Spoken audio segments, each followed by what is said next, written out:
もしも自転が止まったら、少し目を閉じて想像してほしい。もしも今この瞬間、地球の自転が完全に止まったら、あなたは生き残れるのか、世界はどうなるのか、そして人は何を感じるのか。これはただの科学の話ではない。最初に起きるのは衝撃だ。地球は止まっても、あなたの体は止まらない。今、地球は時速1600キロで回っている。その速度のまま、すべてが前へ吹き飛ぶ。人も、車も、街も、あなたは立っていられない。地面に叩きつけられる。叫ぶ暇もない。何が起きたのか理解する前に、世界が崩れる。それが、終わりの始まりだ。衝撃波が街を砕く。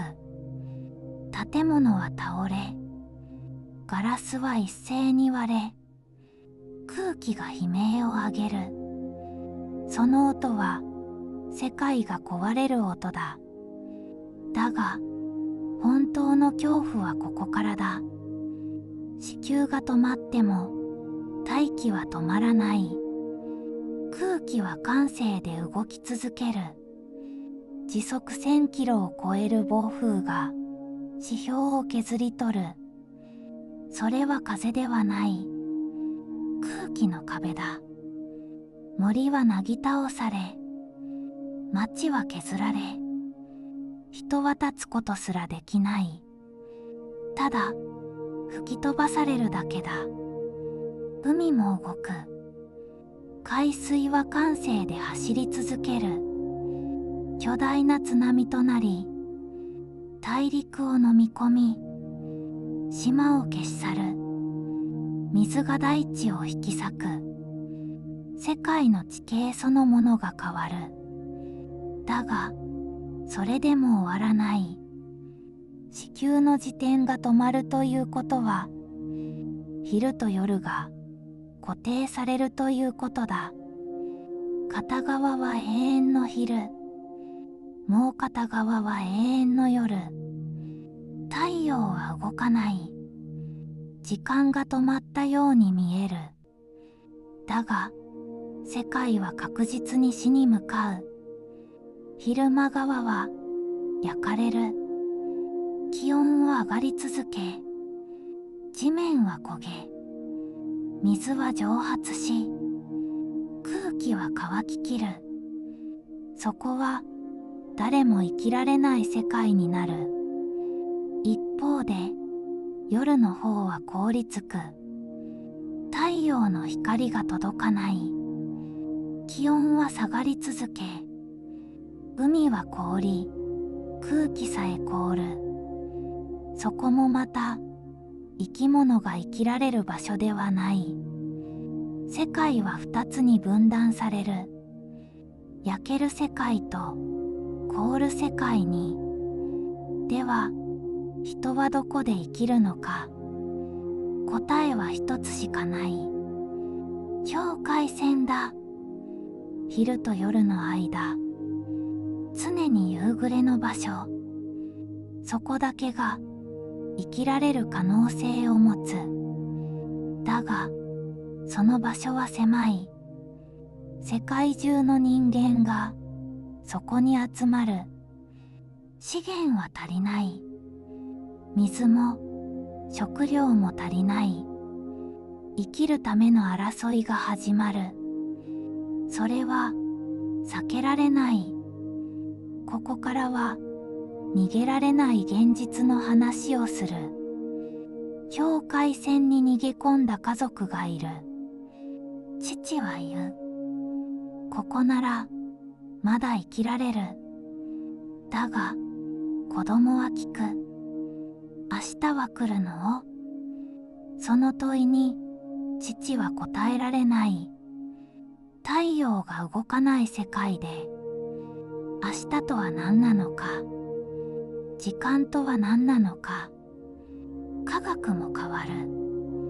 飛行は別物になり、雲の動きも変わり、雨は偏り、風は止まらない。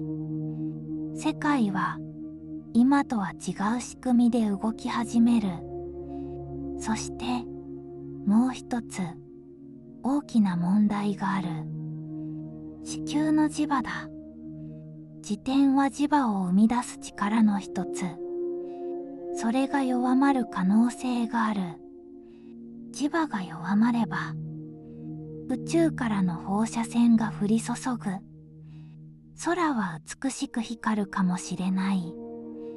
だが、それは危険の光だ。人は外に出られなくなる。地下で生きるしかなくなる。そこには空も、風も、季節もない。ただ、生き延びるための暗闇だけがある。それでも、人は生きようとする。それが人間だ。境界線に集まり、新しい社会を作り、新しいルールを作り、新しい時間を作る。だが、そこにはもう、朝はない。夜もない。太陽が動かない世界で、時間はただの数字になる。では、人は何を基準に生きるのか、何を信じるのか。ここでもう一つの物語を想像してほしい。永遠の昼側に取り残された男がいた。彼は焼ける世界で最後の影を探して歩いた。影があればまだ生きられると思った。だが影は消えた。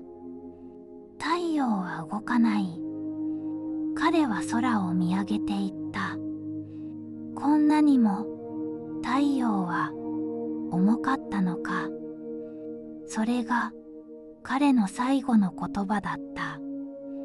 永遠の夜側にも少女がいた。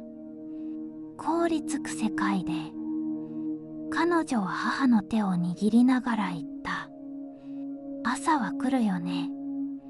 母は泣きながら笑った。来るよ。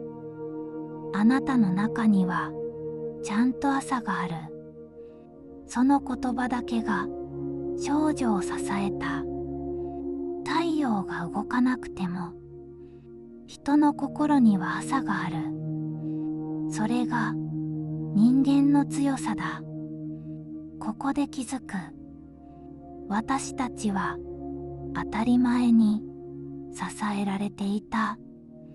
昼があり、夜があり、季節があり、太陽が昇り、沈む。それがどれほど奇跡だったのか。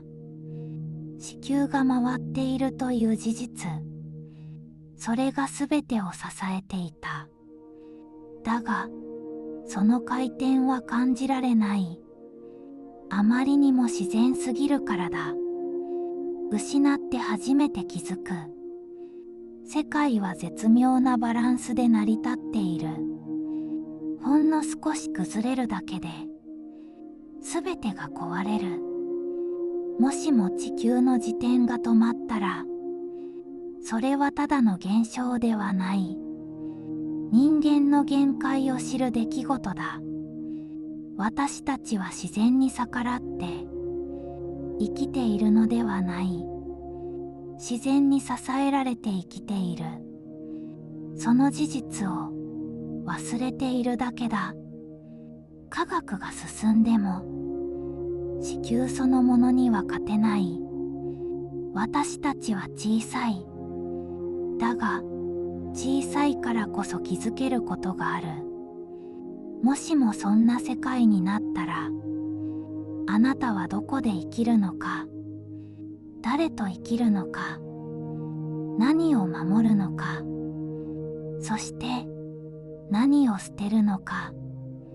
その選択があなたのすべてになる。もしも地球の自転が止まったら、世界は確実に終わる。だがその中で何を残すかは人間次第だ。私たちは何を選ぶのか。その問いは今の世界にもつながっている。当たり前は永遠ではない。だからこそ今日という一日は特別だ。回り続けている地球の奇跡の一部だ。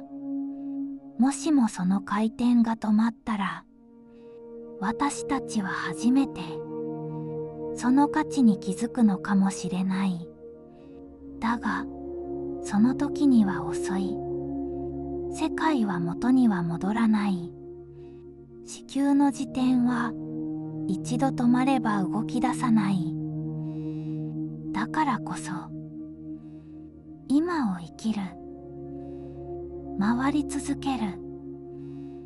この世界で